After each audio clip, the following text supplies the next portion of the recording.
نصیحت وہ سچی بات ہے جسے ہم کبھی غور سے نہیں سنتے۔ غیبت وہ بدترین دھوکہ ہے جسے ہم پوری توجہ کے ساتھ سنتے ہیں۔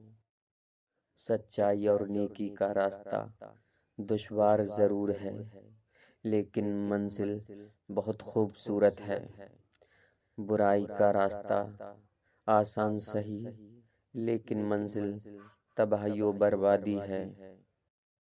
دنیا نصیب سے ملتی ہے اور آخرت محنت سے، لیکن ہم دنیا کے لیے محنت کرتے ہیں اور آخرت نصیب پر چھوڑ دیتے ہیں۔ ہمارے معاشرے کا ایک اصول یہ بھی ہے، قرض اس کو دیا جاتا ہے جو مالدار ہو۔ غریب کو قرض دینے کا کوئی اصول رائج نہیں ہمارے معاشرے میں۔ زندگی جب ناچ نچاتی ہے تو سب سے پہلے اپنے لوگ ہی تالیاں بجاتے ہوئے نظر آتے ہیں۔